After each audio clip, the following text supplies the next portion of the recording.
નમસ્કાર મિત્રો, મારી યુટ્યુબ ચેનલમાં ફરી એકવાર આપનું હૃદયપૂર્વક સ્વાગત છે। આજનો ટોપિક છે મિત્રો કે આજે હું તમને બે એવી સત્ય ઘટના કહેવા જઈ રહ્યો છું કે એક બેન માત્ર 22 વર્ષની ઉંમરે દાઢની અંદર તકલીફ થઈ, દાંતમાં એમને તકલીફ થઈ તો 18,000 રૂપિયા ખર્ચો કરાવ્યો એમને, અને એ નિયમિત બ્રશ કરે છે। એ પછીની બીજી ઘટના છે કે માત્ર 7મા ધોરણમાં ભણતો વિદ્યાર્થી 50,000 રૂપિયા એને દાંતમાં અને દાઢમાં ખર્ચો કરાવ્યો એના પપ્પાએ। કે જે લોકોને આયુર્વેદમાં વિશ્વાસ નથી, જે લોકો આયુર્વેદમાં બિલકુલ માનતા નથી, એવા લોકોને હું ક્યારેય સલાહ આપતો જ નથી। તો મેં એના પપ્પાને પૂછ્યું, મેં કીધું બ્રશ નહીં કરતો હોય તમારો છોકરો એટલે આ તમે 50,000 રૂપિયા ખર્ચ્યા દાંતની અંદર, દાઢ ખરાબ થઈ। તો એમને કહ્યું કે અમે 2 ટાઈમ બ્રશ કરીએ છીએ, અમારા ઘરના બધા જ સભ્યો એમને કહ્યું કે 2 ટાઈમ, એક સવારે બ્રશ કરવાનો અને રાત્રે સૂતી વખતે બ્રશ કરવાનો। તો મેં કહ્યું તમે ચાલુ ટૂથપેસ્ટ વાપરતા છો? તો એમને કહ્યું કે સારામાં સારી સ્ટાન્ડર્ડ કંપનીની ટૂથપેસ્ટ વાપરે છે, અને બ્રશ તો કે એકદમ મુલાયમ બ્રશ વાપરવાના, અને 3 મહિના થાય એટલે બ્રશ ફેંકી દેવાનો, નવો લાવવાનો દર 3 મહિને, અને સારામાં સારી ટૂથપેસ્ટ, સારામાં સારો બ્રશ વાપરી અને 2 ટાઈમ બ્રશ કરે છે, છતાં એમને 50,000 રૂપિયા ખર્ચો કરવો પડ્યો। અને આ વાત માત્ર એમને લાગુ પડતી નથી, આજકાલ તમે જુઓ તો ઘણા બધા લોકોને દાઢની અંદર દુખાવો થાય છે, કેટલાક લોકોને દાઢમાં પરું થાય છે, અમુક લોકોને દાંતમાં સડો આવે છે। આ બધી તકલીફો દિવસે ને દિવસે વધુ ને વધુ જોવા મળે છે। તો આપણે કઈ જગ્યાએ ભૂલો કરીએ છીએ જેના કારણે આપણા દાઢની અંદર દુખાવો થાય છે? નાની ઉંમરમાં લોકોને દાઢ પડાવવાની જરૂર પડે છે, દાઢમાં સડો આવે છે, દાઢમાં પરું થાય છે, અને સમસ્યાઓ નાની ઉંમરમાં જોવા મળે છે। આપણે ભણેલા ગણેલા અભણ છીએ એમ પણ કહી શકાય, અને આપણા બાપ દાદાઓ, વડવાઓ આજથી 50-60 વર્ષ પહેલાં એ લોકો કદાચ અભણ નહોતા એમ કહી શકાય, એ લોકો બુદ્ધિશાળી હતા એમ કહી શકાય, કારણ કે એમને એક નાની ઉંમરમાં ક્યારેય દાંતની અંદર દુખાવો થતો નહોતો, કે નાની ઉંમરમાં દાઢ પડાવવાની જરૂર પડતી નથી 18-20 વર્ષની ઉંમરમાં। તો સૌથી પહેલાં આપણે જોઈએ તો આપણે હેન્ડ વોશ કરીએ છીએ, એ લિક્વિડ તમને કોઈ આપે અને ભાઈ એમ કે ભાઈ બ્રશ કરો, તો આપણે કરીશું? ના, નહીં કરીએ। કોઈ તમને એમ કે ભાઈ માથું જે ધોવા માટે શેમ્પૂ વાપરીએ છીએ, બ્રશ ઉપર એ શેમ્પૂ લઈ અને દાંત સાફ કરો, તો આપણે કરીશું? બ્રશ કરીશું? નહીં કરીએ। કપડાં ધોવા માટે જે ડિટર્જન્ટ વપરાય છે, જે પાવડર વપરાય છે, એ પાવડર તમને કોઈ આપે બ્રશ ઉપર આમ પાવડર નાખી અને પછી કંઈક બ્રશ કરો, તો આપણે કરીશું? ના, નહીં કરીએ। કપડાં ધોવાનો જે સાબુ વપરાય છે, એ સાબુ આપણને કોઈ આપશે તો આપણે બ્રશ કરીશું? દાંત ઉપર લગાવીશું? નહીં લગાવીએ। જે કેમિકલ કપડાં ધોવા માટે, માથું ધોવા માટે, શેમ્પૂની અંદર, સાબુની અંદર વપરાય છે ફીણ ઉત્પન્ન કરવા માટે, એ જ કેમિકલ ટૂથપેસ્ટની અંદર ફીણ ઉત્પન્ન કરવા માટે વપરાય છે। તમારે ગૂગલમાં સર્ચ કરવું હોય તો કરી જોજો। એક છે સોડિયમ મોનોસલ્ફેટ અને બીજું છે સોડિયમ લોરેટ સલ્ફેટ। આ 2 ઘાતક કેમિકલ છે, અને એ કેમિકલ ટૂથપેસ્ટની અંદર નાખવામાં આવે છે। એ પછી ટૂથપેસ્ટને રંગબેરંગીન બનાવવા માટે એની અંદર કલર ઉમેરવામાં આવે છે। તમને કોઈ એમ કે ખીચડીમાં કે દાળ ભાતમાં કે શાકમાં 1 ચમચી કલર નાખીને ખાઓ, તો આપણે ખાઈશું? નથી ખાતા। અને એને સુગંધિત બનાવવા માટે એની અંદર અલગ અલગ ફ્લેવર ઉમેરવામાં આવે છે। તો આજે આપણે કેમિકલથી સવારે ઉઠીને તરત કેમિકલથી મોઢું ધોઈએ છીએ એમ કહી શકાય। સોર્બિટ્રેટ નામની એક દવા આવે છે, અને એ ગોળી જીભ ઉપર કે જીભ નીચે મૂકવામાં આવે તો વિધિન 7 સેકન્ડ, ઓનલી 7 સેકન્ડની અંદર એની અસર બતાવે છે।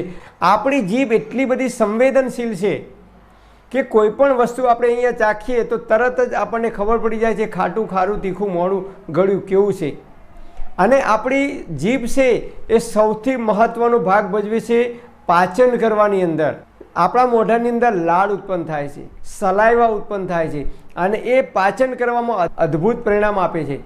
જે લોકોની સલાઈવા ઉત્પન્ન થવાની બંધ થઈ જાય છે, ઓછી થઈ જાય છે, એ લોકોને પેટના રોગ થવાની શરૂઆત થઈ જાય છે। અને આપણી જીભ મરીએ ત્યાં સુધી ક્યારેય સુકાતી નથી, હંમેશા એ ભીની જ રહે છે, ઓટોમેટિક એની અંદરથી લાળ ઉત્પન્ન થયા જ કરે છે આપણા શરીરની અંદરથી। અને મેન્થોલ નામનું સૌથી ઘાતક કેમિકલ છે, એ કેમિકલ પણ આ ટૂથપેસ્ટની અંદર વાપરવામાં આવે છે। તમારે એના બોક્સ ઉપર વાંચવું હોય તો વાંચી લેજો, ગૂગલમાં સર્ચ કરવું હોય તો કરી લેજો।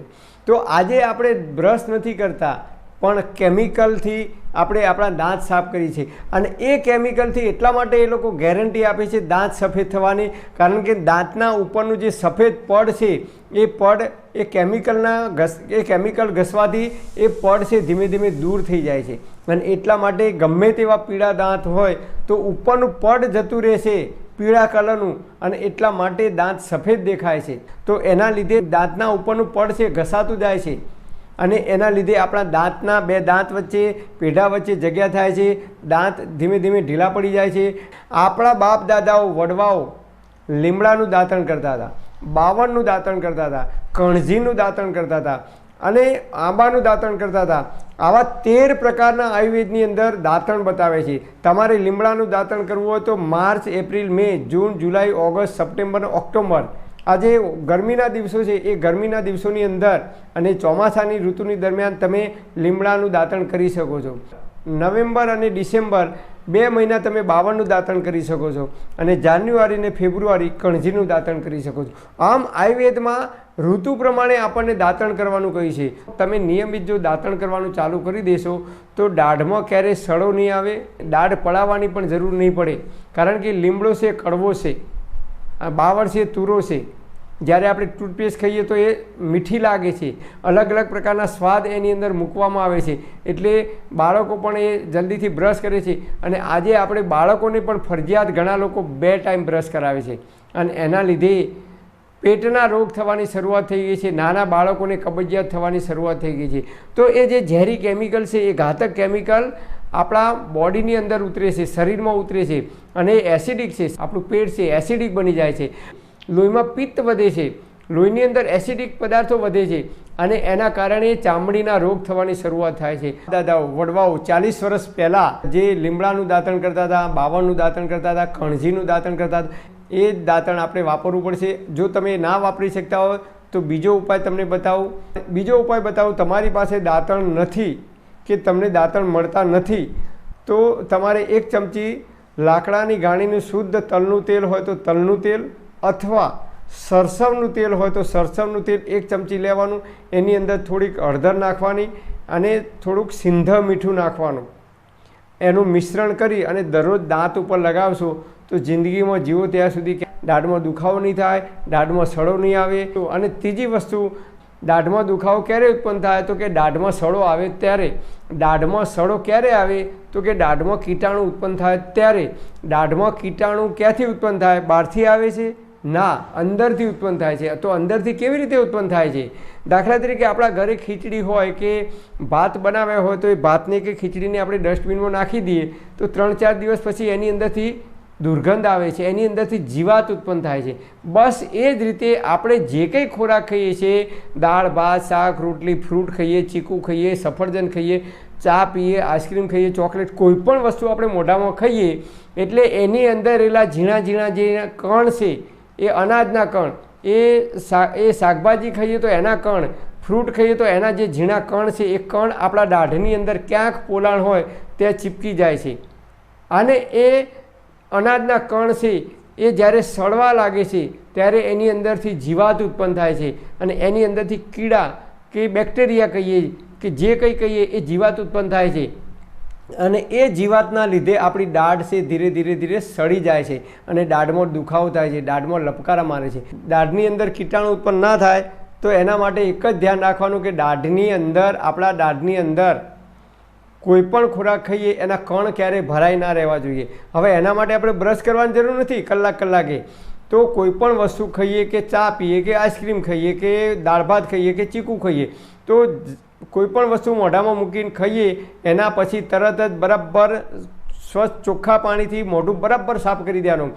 5 થી 6 વખત તમે કોગળા કરશો ને, આમ કરીને કોગળા કરશો એટલે દાઢમાં જેટલા પણ અનાજના કણ ભરાઈ રહ્યા છે, ઝીણા ઝીણા કણ ભરાઈ રહ્યા છે, તમે જે વસ્તુ ખાધી છે એ બધા જ કણ જો નીકળી જશે, દાઢમાં એક પણ કણ ભરાઈ નહીં રહે તો દાઢની અંદર ક્યારેય જીવાત ઉત્પન્ન નહીં થાય. દાઢમાં જીવાત ઉત્પન્ન નહીં થાય તો દાઢમાં ક્યારેય સડો નહીં આવે. દાઢમાં સડો નહીં આવે તો દાઢમાં લપકારા નહીં મારે અને દાઢમાં લપકારા નહીં મારે તો દાઢ ક્યારેય પડાવવાની પણ જરૂર નહીં પડે.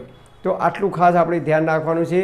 હું મારા જીવનમાં એનું અપનાવ્યું છે અને એટલા માટે છેલ્લા કેટલાય વર્ષોથી મારી દાઢમાં દુખાવો થતો નથી, દાઢમાં કળતર થતી નથી કે દાઢમાં રૂટ કેનાલ કરાવવાની પણ જરૂર પડી નથી. તો આપણે પણ આ હળદરનો પ્રયોગ કરીએ અથવા આપણા બાપ દાદાઓ જે કંઈ કે લીમડાનું, બાવળનું કે કણજીનું દાંતણ કરતા હતા એનો ઉપયોગ કરીશું તો આપણા દાંત મજબૂત રહેશે. પરમપિતા પરમાત્મા આપ સર્વેને તંદુરસ્ત અને નિરોગી રાખે એવી હૃદયપૂર્વક મારી પ્રાર્થના. Thanks for watching my video. Thank you.